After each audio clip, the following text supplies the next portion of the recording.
The sky turned orange that Tuesday morning. Not the gentle orange of sunrise, but the harsh metallic orange of alien ships entering Earth's atmosphere. They appeared without warning. 7 massive vessels, each nearly 2 miles long, positioning themselves over major cities around the globe. Frank Nelson stood at the window of the United Earth Defense Force headquarters, coffee cup frozen halfway to his lips. At 57, the Admiral had spent his entire career preparing for this moment. First contact, yet nothing felt as expected. "Sir, we're picking up an energy signature unlike anything we've seen before," said Lieutenant Eric Powell, his voice steady despite the circumstances. Frank set down his cup. "Any attempts at communication?" "None, sir. We've been broadcasting on all frequencies since they appeared. No response. Keep trying. And get me the president." Across the country in the Nevada desert, Dr. Olivia Grant received the alert on her phone. The message was brief. Protocol Omega initiated. She looked up from her workstation deep underground at the Sunspear Research Facility, meeting the eyes of her colleague, Dr. Alan Wright. "They're here," she said simply. Alan pushed his glasses up his nose, his hands trembling slightly. "How many?" 7 ships, positions over New York, Beijing, Moscow, London, Delhi, Tokyo, and Rio. "Are they responding to contact attempts?" Olivia shook her head. "Not yet, but Frank will keep trying." The 2 scientists had been working on the Sunspear project for nearly a decade, a defense system disguised as an asteroid mining initiative. Only a handful of people knew its true purpose. The massive particle accelerators could be redirected from their apparent space mining function to become the most powerful weapon mankind had ever created. "Should we begin power-up procedures?" Alan asked. "Not yet. Let's give diplomacy a chance." In Washington, D.C., President Diane Carter addressed the nation. Her voice was calm despite the unprecedented crisis. "My fellow Americans, as you are aware, unknown vessels have positioned themselves over major cities worldwide. We have attempted peaceful contact and will continue to do so. I urge everyone to remain in their homes and stay calm. Our military stands ready, but we approach this moment with hope for peaceful exchange." For 3 days, the ships remained motionless. News channels showed endless footage of the silent vessels hovering over skylines. Religious groups gathered in the streets, below, some celebrating, others warning of doom. Scientists worked around the clock, analyzing every bit of data they could gather about the visitors. Frank Nelson slept little, coordinating with military leaders worldwide. "Anything yet?" he asked his communications officer for perhaps the 100th time. "Nothing, sir. Wait." The young officer pressed her earpiece tighter. "Sir, the ships are moving." On screens throughout the command center, they watched as the alien vessels shifted position. Small objects began detaching from their undersides. "Are those landing craft?" someone asked. Frank's blood ran cold. "Those are weapons platforms. Battle stations, alert all commands." The first missile struck the Pentagon 6 minutes later.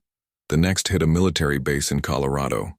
Then strikes in Russia, China, and across Europe, all targeting military installations with terrifying precision.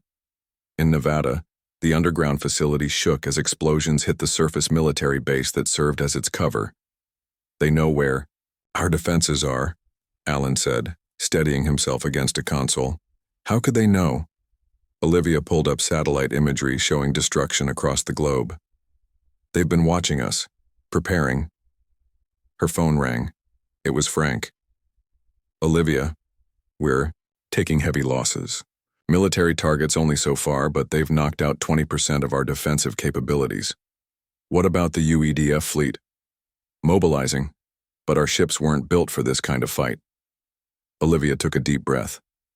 "Frank, we need to activate Sunspear." There was a pause on the line. "The president has to give that order. Then get it. Fast." In the White House Situation Room, President Carter listened to reports of worldwide military casualties.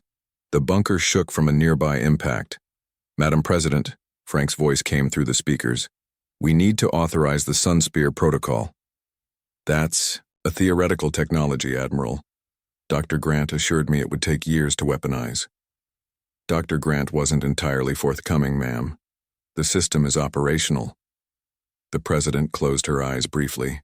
You're telling me you've built a super weapon behind my back? With respect, ma'am, we built a defensive contingency, and we need it now. Another explosion rocked the bunker, closer this time. Lights flickered. Do it, she said. In Nevada, Olivia. And Alan worked feverishly to bring the massive particle accelerator array online. The facility had been built to appear as a research installation for mining operations in the asteroid belt. In reality, it housed technology capable of accelerating particles to near light speed and directing them with pinpoint accuracy. Power. At 60%, Alan called out. Olivia's fingers flew across her console. Targeting systems online. I'm syncing with military satellites to get a lock on the New York ship. Above them, the battle wasn't going well. The alien weapons were cutting through Earth's defenses with frightening efficiency. Fighter jets scrambled only to be swatted from the sky. Ground-based missile systems fired salvos that the alien shields absorbed without apparent effect. 70%, Alan said, sweat beading on his forehead. Olivia's phone rang again. It was Chris Bennett from the UES Defender, one of Earth's few space-capable military vessels. Olivia, whatever you're doing, hurry. We're taking heavy damage. These things are cutting through our best shields like they're tissue paper. Just hold on, Chris, 5 more minutes. The facility shook again as another bomb hit nearby. Dust rained from the ceiling. Power at 85%, Alan reported. 90, 95. On her screen, Olivia could see the alien ship hovering over New York. It was unleashing smaller craft that were systematically destroying military assets throughout the Northeast. 100%, Alan called. Olivia took a deep breath. Target locked. Particle stream aligned. Her finger hovered over the activation command. Here goes nothing. She pressed the button. For a moment, nothing seemed to happen. Then a pencil-thin beam of light shot upward from the Nevada desert, invisible to the naked eye but burning through the atmosphere at near light speed. In New York, witnesses later described seeing what looked like a silent lightning bolt striking upward into the alien ship. Where the beam hit, the massive vessel's shields flickered and died. A second later, the beam pierced the hull.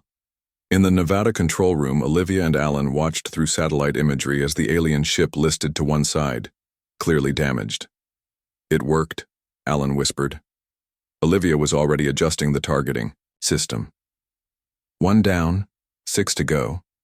Frank Nelson's voice came through her phone, sounding almost giddy with relief. Olivia, whatever you just did, it worked. Their shields went down completely. We're seeing the same vulnerability in all their ships. Olivia allowed herself a small smile. They thought they knew what we were capable of, Frank. They had no idea we've been preparing for this. As she realigned the Sunspear for its next target, a thought occurred to her. The aliens had made a critical error. They had attacked without understanding their enemy. And now they were about to learn exactly how dangerous humans could be when backed into a corner.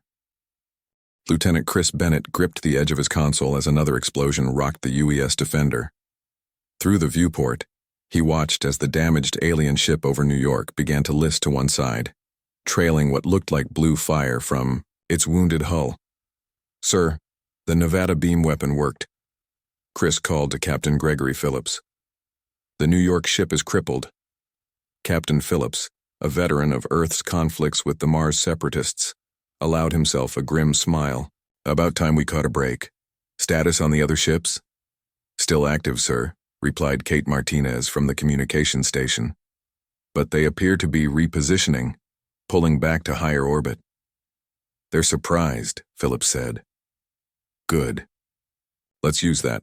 Bennett, get me a secure line to Nevada. Chris worked quickly, establishing the connection through what remained of Earth's military satellites.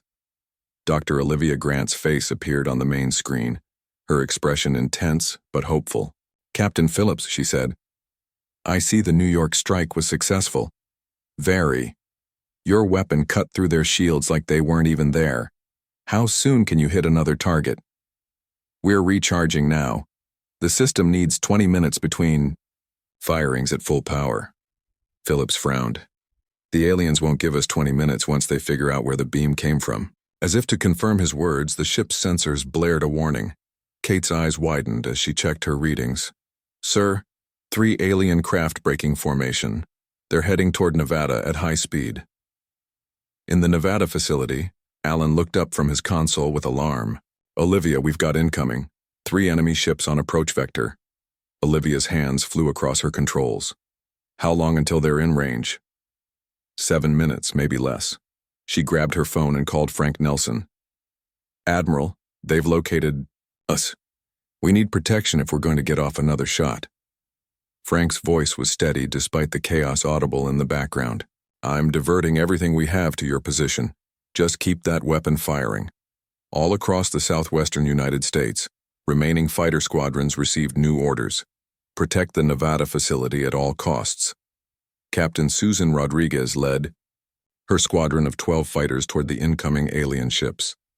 At 34, she had been flying experimental aircraft for over a decade, but nothing had prepared her for this day. All units, this is Falcon Leader, she said into her helmet mic. We are the last line of defense for the Nevada facility. Whatever happens, those alien ships do not get through.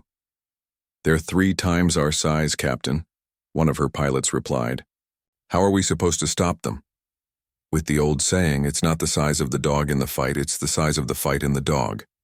Formation Delta. Weapons hot. The squadron of advanced Earth fighters swooped toward the incoming alien craft. Susan noticed something as they approached.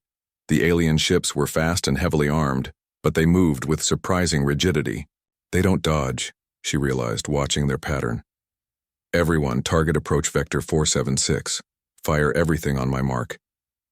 The Earth fighters launched their missiles in perfect coordination. The alien ships maintained their course, seemingly unconcerned by the incoming projectiles. Then the missiles hit. The first alien ship shuddered as multiple explosions breached its weakened shields. Susan didn't wait to see the results, diving her fighter directly toward the damaged section. Now while its shields are recovering, she shouted, hit them with everything. Her fighter's cannons blazed, tearing into the alien hull. 2 more fighters joined her, concentrating fire on the same spot. The alien ship began to break apart, secondary explosions rippling along its length. 1 down, someone cheered, but the victory was short-lived. The remaining 2 alien ships adjusted their tactics, breaking formation and returning fire. 3 Earth fighters disappeared in balls of flame. Back in the Nevada facility, the building shook from nearby explosions as the battle raged overhead. Charging. At 80%, Alan called, wiping sweat from his forehead. Olivia stared at her monitor, watching as Earth fighters fell one by one, defending their position. We need more time. Her phone rang. It was Chris Bennett from the Defender. Olivia, we're moving into position. Can you target the ship over Beijing next? We're trying, Chris, but we're under attack. Fighter squadrons are holding them off, but I don't know for how long. Hang on, Chris said. Captain Phillips is moving us into weapons range. We're going to try to draw their fire. In orbit, the UES Defender, Earth's most advanced warship, broke from its defensive position and accelerated toward the alien fleet. Though impressive by human standards, the Defender was dwarfed by the massive alien vessels. All hands, battle stations, Captain Phillips ordered. Weapons, target the Beijing ship's lower quadrant. Fire when ready. The Defender's main cannons opened fire, the energy blasts splashing against the alien ship's shields. It wasn't enough to cause damage, but it was enough to get attention. Sir, 2 enemy vessels breaking off to engage us, Kate reported. Phillips nodded grimly. That's what we wanted. Evasive pattern echo, keep firing. The Defender twisted through space, its engines straining as it dodged enemy fire while continuing its own attack. Every minute they kept the aliens focused on them was another minute for the Nevada facility to recharge its weapon. In Nevada, Alan looked up from his console. 90%, 95, we're ready. Olivia didn't hesitate. Targeting Beijing ship now. Above them, the air battle continued. Susan Rodriguez's squadron was down to 5 fighters, but they had managed to heavily damage another alien ship. We can't hold them much longer, Susan called to the facility below. You don't have to, Olivia replied. Firing now. Once again, the particle beam lanced upward through the atmosphere. This time it didn't head toward the nearby battle but traveled thousands of miles to strike the alien ship hovering over Beijing. As with the New York ship, the effect was devastating. The beam cut straight through the shields and pierced the hull. This time, however, the beam continued firing, slicing the alien vessel nearly in half before the power reserves were depleted. In orbit, the alien ships suddenly broke off their attack on the defender. "Sir, they're pulling back," Kate said, her voice tinged with disbelief. "All remaining enemy ships are retreating to higher orbit." Captain Phillips let out a breath he hadn't realized he was holding. "They're regrouping, trying to figure out what hit them." Chris Bennett studied his tactical display. "Captain, I think I see what they're doing. They're positioning themselves outside the range of the Nevada weapon." Phillips nodded. "Smart, but it won't save them. Get me Admiral Nelson." Frank Nelson's face appeared on the screen, smoke visible in the background of his command center. "Phillips, tell me some good news." "2 enemy ships confirmed destroyed, sir. The rest are pulling back to regroup." Frank's expression hardened. "Don't let them. They hit us when we were extending a hand in peace. Now we show them what happens when humanity fights back." As Earth forces prepared for the next phase of battle, in the depths of space, the alien commander was facing an unexpected reality. Humans weren't the primitive species their intelligence had suggested. They were far more dangerous than anyone had predicted. On the bridge of his damaged flagship, Admiral Kustovar of the Vraxian fleet stared at the holographic display, showing Earth's unexpected counterattack. His forearms gripped the command console as he struggled to understand what was happening. "Impossible," he hissed through slitted breathing holes. "Their technology is primitive, our scans confirmed it." His second-in-command, Sub-Commander Virex, approached with caution. "Admiral, our intelligence was clearly flawed. 2 of our ships have been destroyed by a weapon we cannot detect until it strikes." "How are they doing this?" Kustovar demanded. "Unknown, Admiral. But we have tracked the energy signature to a facility in the Earth region they call Nevada. It appears to be some kind of particle beam technology, far more advanced than our intelligence suggested humans possessed." Kustvar's skin darkened with anger. "The Science Directorate will pay for this failure. Prepare a full assault on this Nevada facility. We will crush their weapon before they can use it again." Back on Earth, General Richard Jones surveyed the ruins of what had been the Pentagon's East Wing. Emergency crews were still pulling survivors from the rubble. Despite the destruction, a sense of hope had begun to spread through the remaining command staff. News of the destroyed alien ships had lifted morale considerably. "General, we have Admiral Nelson on Secure Line 1, an aide reported." Jones picked up the phone. "Frank, tell me we're going to make these bastards regret the day they showed up." "That's the plan, Richard. But we need to move quickly. Our orbital assets report the alien fleet is regrouping. They've identified the Nevada facility as the source of our new weapon. How long until Sunspear can fire again? Dr. Grant reports at least 2 hours to fully recharge. The last shot drained their reserves completely." Jones looked at the tactical display showing the positions of the remaining alien ships. "We don't have 2 hours, Frank. They'll hit Nevada with everything they've got." "I know. That's why we're moving to Plan B. How fast can you get to Vandenberg?" In the Nevada facility, Olivia and Alan worked frantically to restore power to the Sunspear system. The overhead lights flickered as they rerouted energy from backup generators. "We need more power," Alan said, his face illuminated by the glow of his monitor. "At this rate, we'll need 4 hours to recharge, not 2. Olivia wiped sweat from her forehead. "What about the experimental fusion cell? The one we were saving for the Mars mission?" Alan's eyes widened. "That's completely untested. It could explode. And if we do nothing, this whole facility will be dust within the hour. Make the call." As they worked, Captain Susan Rodriguez led what remained of her squadron in a holding pattern above the facility. Only 3 fighters remained from her original 12. "Falcon leader to base, any update on reinforcements?" she asked, scanning the skies nervously. "Falcon leader, this is base. 2 more squadrons inbound from Nellis. ETA 15 minutes. Susan checked her fuel gauge. We may not have 15 minutes. Sensors are picking up atmospheric disturbance. I think they're coming back. Sure enough, the sky above began to shimmer as 3 alien ships descended through the clouds, their weapons primed. All units, defensive formation. Protect that facility at all costs. On the UES Defender, now positioned on the far side of the moon to avoid detection, Captain Phillips received the emergency transmission. Sir, Nevada is under attack, Kate Martinez reported. 3 enemy vessels, heavy weapons fire. Chris Bennett looked up from his tactical station. Captain, the aliens still don't know about us. We could surprise them from behind. Phillips considered this. Plot an intercept course. Maximum burn once we clear the moon's shadow. Weapons. Prepare all remaining missiles for simultaneous launch. The Defender's engines flared to life as it accelerated from its hiding place, racing toward Earth and the battle unfolding there. In the Nevada desert, the air burned with plasma, fire as Susan's fighters engaged the alien ships. They were hopelessly outmatched but fought with desperate courage, buying time for the facility below. Falcon 2, watch your 6, Susan shouted as she saw an alien weapon lock onto her wingman's. Jet too late. The fighter exploded in a ball of flame. Susan banked hard, dodging return fire as she lined up a shot on one of the alien ship's weapon ports. Her missiles struck home, causing a small explosion that briefly disrupted the ship's firing pattern. Direct. Hit, she called. But I'm down to my last missiles. Below ground, the facility shook violently as alien weapons struck the surface. Dust and debris rained from the ceiling.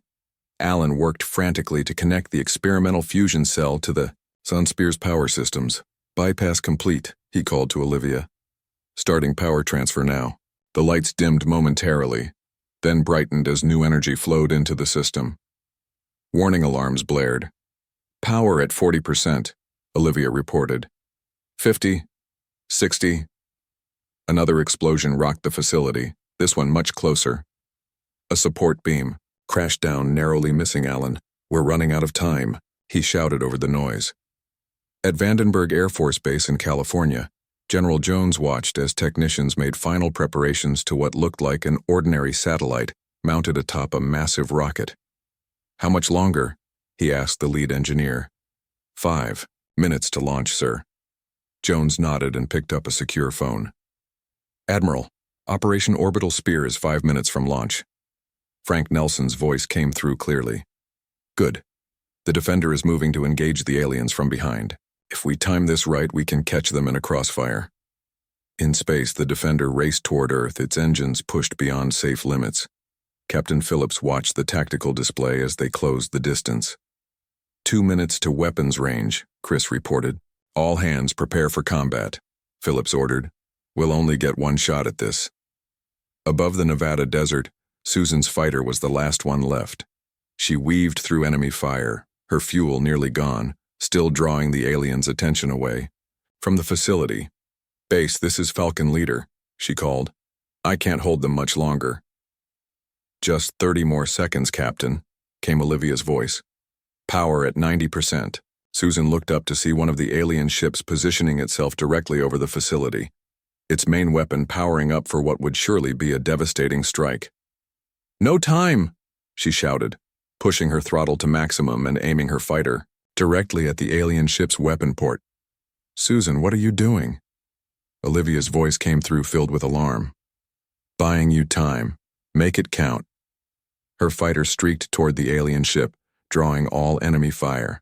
At the last possible moment, she ejected, her seat rocketing clear as her plane crashed into the alien weapon port. The resulting explosion didn't destroy the ship, but it did cause its main weapon to misfire, buying precious seconds.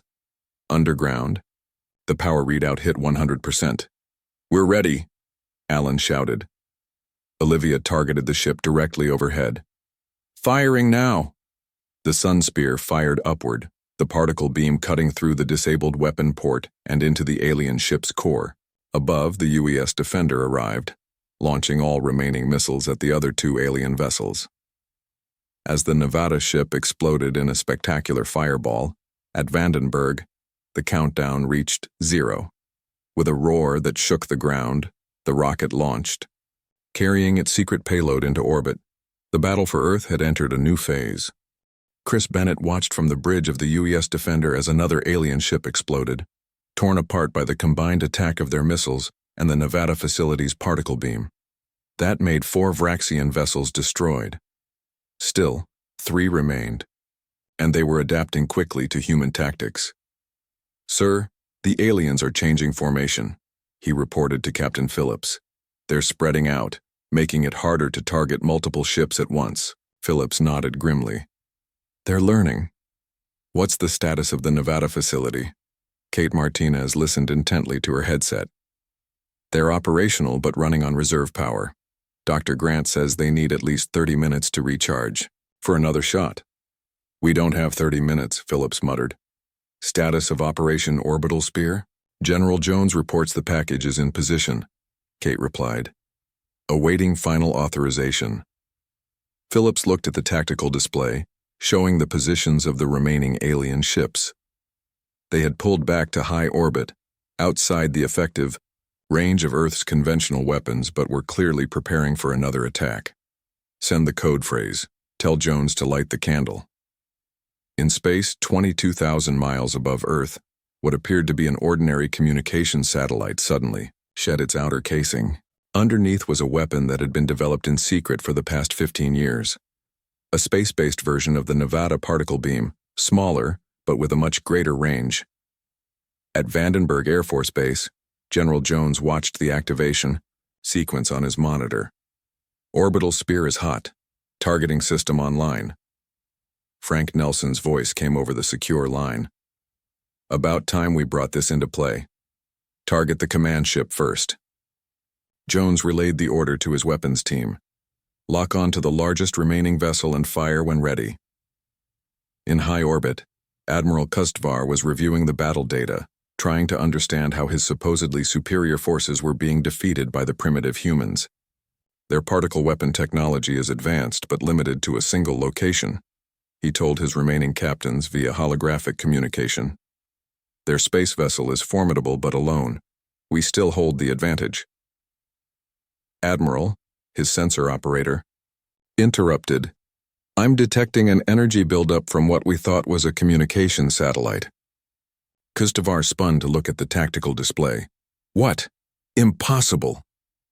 Before he could give an order, a thin beam of concentrated energy shot from the satellite, striking his flagship's bridge.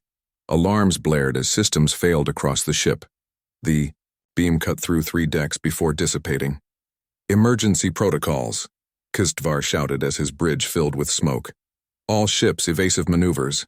The remaining Vraxian vessels scattered, but the space-based weapon tracked one of them, firing again. This time the beam struck an engine cluster, causing a catastrophic failure that sent the ship tumbling out of control. On the Defender, Chris watched in amazement. "Sir, Orbital Spear has taken out one ship and crippled the command vessel." Phillips allowed himself a tight smile. "Humanity's been planning for this day longer than these aliens realize. Weapons, target the damaged command ship. Let's finish what Orbital Spear started." The Defender's remaining missiles launched toward the alien flagship. Already damaged by the particle beam, its defensive systems were slow to respond. The missiles struck their target, causing secondary explosions across the massive vessel. In Nevada, Olivia and Alan watched the space battle unfold through satellite imagery. "They never knew about our orbital weapon," Alan said, his voice filled with wonder. "The Sunspear was just one part of Earth's defenses," Olivia nodded. "Frank and Richard kept everyone compartmentalized. Even I didn't know about Orbital Spear until yesterday." Her phone rang. It was Susan Rodriguez, who had been recovered after ejecting from her fighter. "Olivia, they're saying we've destroyed 5 of their ships now. Is it true?" "Yes. Just 2 left, and 1 is badly damaged." "So we're winning?" Susan asked, disbelief in her voice. "We're not just winning," Olivia replied. "We're sending a message." In orbit, Kistvar's damaged flagship drifted, systems failing across all decks.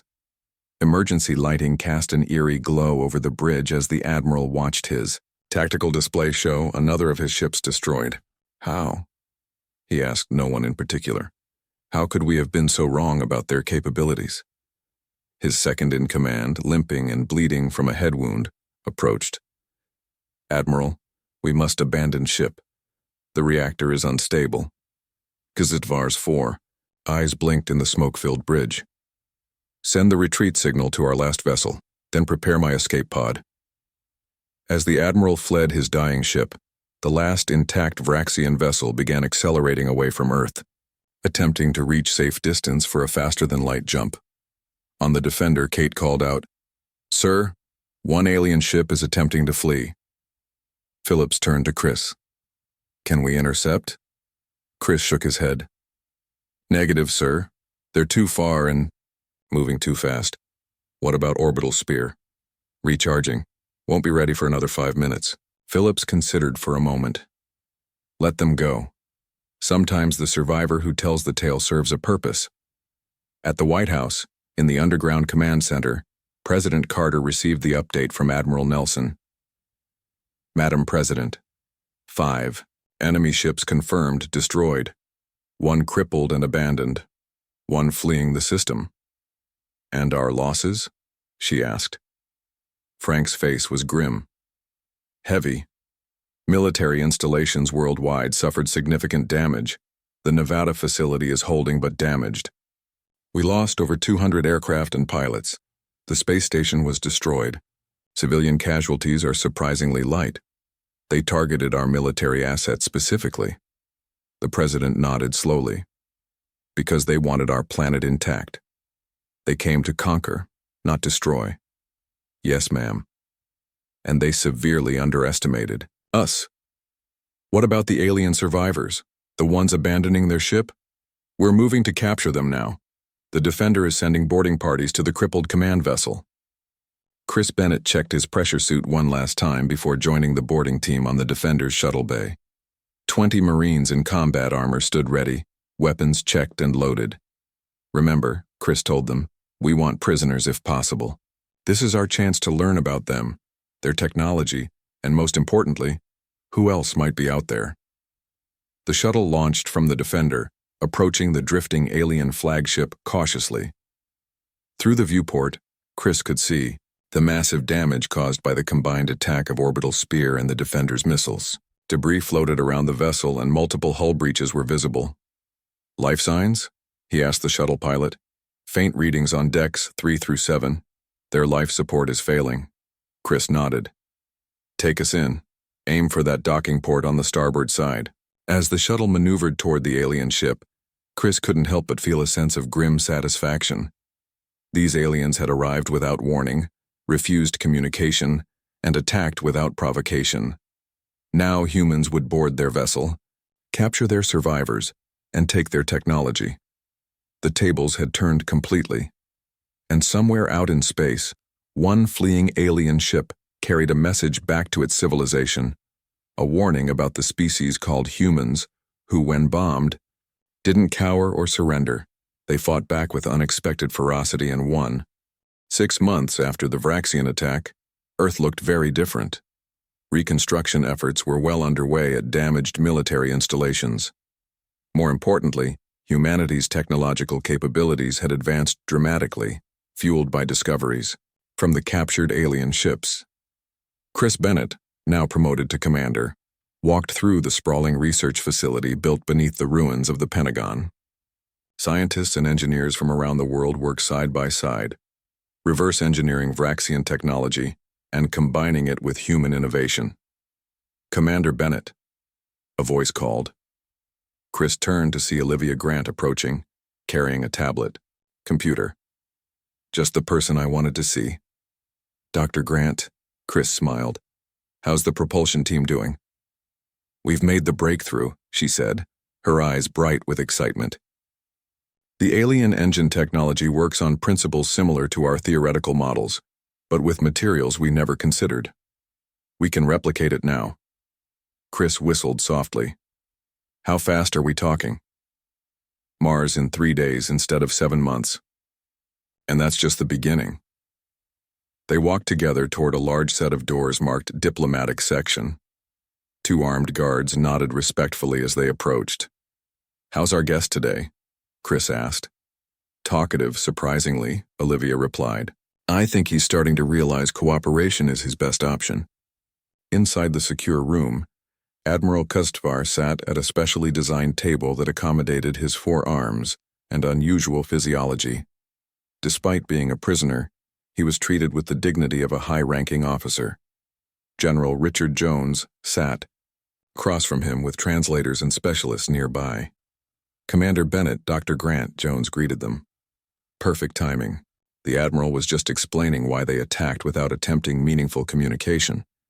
Kistvar's translator device converted his clicking speech into English. "As I was saying, our intelligence suggested your species was divided, primitive, and easily conquered. Our scans detected only basic rocket technology and rudimentary particle physics. The Science Directorate assured us you were at least a century from developing effective space weapons. Yet we had the Sun Spear and Orbital Spear," Jones pointed out. "Yes." The alien admiral's breathing holes pulsed with what humans had learned was frustration. "Your deception was impressive, hiding advanced weapons research behind civilian projects. We had no reason to suspect." Chris sat down at the table. "It wasn't deception. It was compartmentalization and parallel development. Different teams working on different technologies all coming together when needed. A concept your hierarchical society struggles to understand," Olivia added. Kistvar's upper eyes blinked slowly. "The Vraxian Empire spans 27 star systems. We have conquered species more advanced than yours appeared to be. Yet none fought back with such improvisation." "Humans are good at that," Jones said with a thin smile. "Especially when backed into a corner." In orbit above Earth, Captain Gregory Phillips stood on the observation deck of the newly commissioned UES Retribution, Earth's first true warship. Built using a combination of human and Vraxian technology, it was 3 times the size of the Defender and significantly more powerful. Kate Martinez, now his executive officer, joined him at the viewport. "Beautiful, isn't she?" Phillips nodded, looking at Earth below. "Yes, she is." "I meant the ship, sir," Kate said with a smile. "I knew that," Phillips replied. "Status report?" "All systems nominal. The new shield technology is performing beyond expectations. Weapon systems are at 100%. We're ready for our first patrol." Phillips turned from the viewport to look at the bustling bridge behind them. "And the crew?"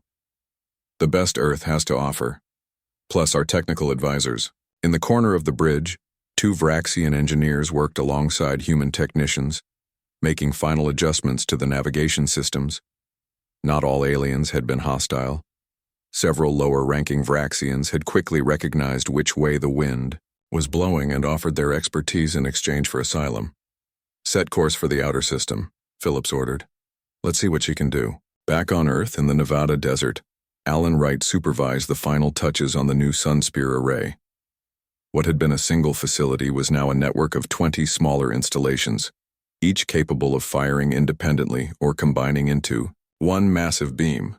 Susan Rodriguez, recovered from her injuries and now colonel in charge of Earth's new aerospace defense force, landed her shuttle nearby.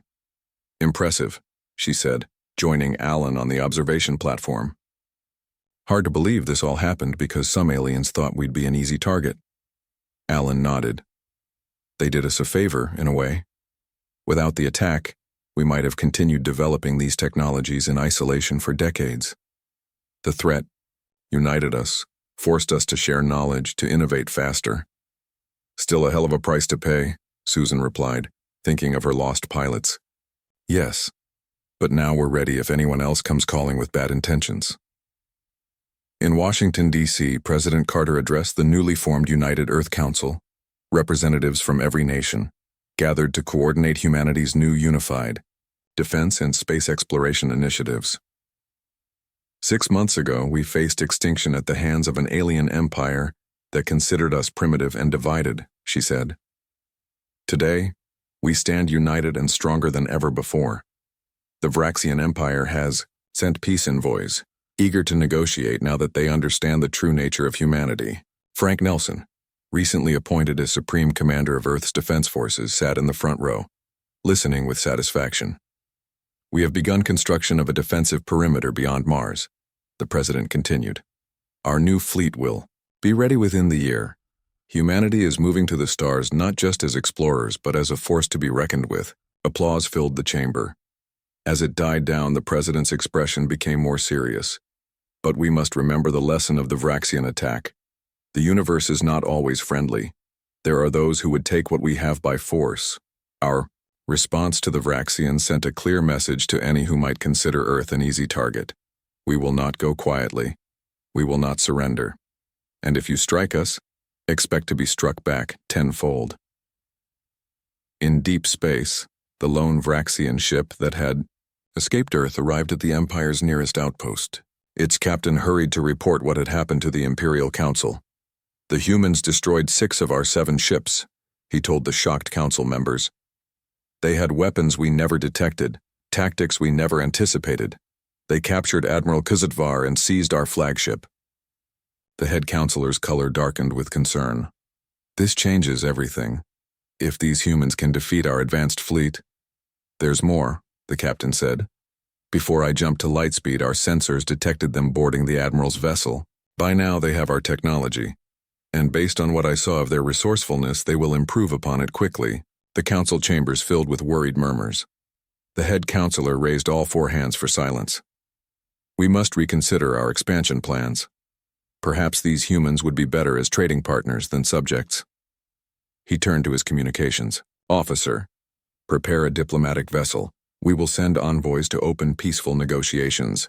As the counselors dispersed, the head counselor gazed at the star chart showing Earth's position. A small, seemingly insignificant planet that had just taught the mighty Vraxian Empire a costly lesson.